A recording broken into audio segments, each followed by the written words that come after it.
अखेर सोन्याच्या दरानं लाखांचा टप्पा गाठलाय। 24 कॅरेट सोन्याचा दर प्रति तोळा 1 लाखाच्या पुढे गेलेला आहे। जीएसटी सह सोन्याचा दर 1 लाखांच्या पुढे गेलेला आहे।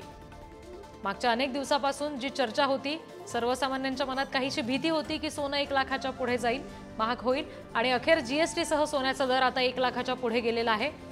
1 लाखाचा टप्पा अखेर सोन्यानं गाठलाय। आणखी तपशील घेऊयात, प्रतिनिधी सचिन गोसावी आपल्याशी जोडले गेले त्यांच्याकडून। सचिन, अखेर आता जीएसटी सह सोनं 1 लाखाच्या पुढे गेलेलं आहे, काय नेमकं व्यापाऱ्यांचं या सगळ्या संदर्भात म्हणणं आहे?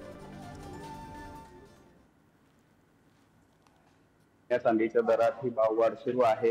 एकीकडे आंतरराष्ट्रीय बाजारात जो टेरिफ वॉर सुरू आहे त्याचा हा परिणाम असल्याचं बोललं जात आहे, कारण अमेरिका आणि चीन ह्या दोन मोठे देश आहेत, यांची अर्थव्यवस्था देखील मोठी आहे आणि एकंदरच या दोघांमध्ये जो टेरिफ वॉर सुरू आहे त्याचा एकंदर परिणाम हा सुवर्ण बाजारावर झाल्याचं आपल्याला पाहायला मिळत आहे। चीन कडून विक्रमी सोन्याच्या दरात गुंतवणूक सुरू आहे, त्यामुळे सातत्याने सोन्याचे दर वाढल्याचं आपल्याला पाहायला मिळत आहे। दुसरीकडे भारतामध्ये लग्नसराई सुरू आहे, त्यामुळे सोन्याच्या दागिन्यांना देखील मागणी वाढली आहे, त्यामुळे कुठेतरी सोन्याचे दर हे वाढल्याचं आपल्याला पाहायला मिळत आहे।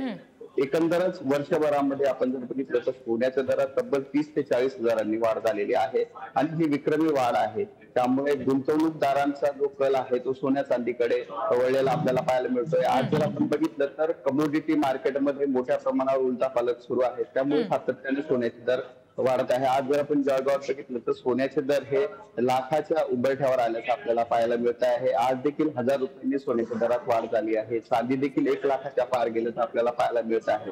त्यामुळे कुठेतरी सातत्याने सोन्याचे दर वाढत आहे। रोज काही ना काही सोन्याच्या दरात वाढ होत आहे, त्यामुळे ग्राहकांमध्ये देखील संभ्रमाचं वातावरण आपल्याला पाहायला मिळत आहे।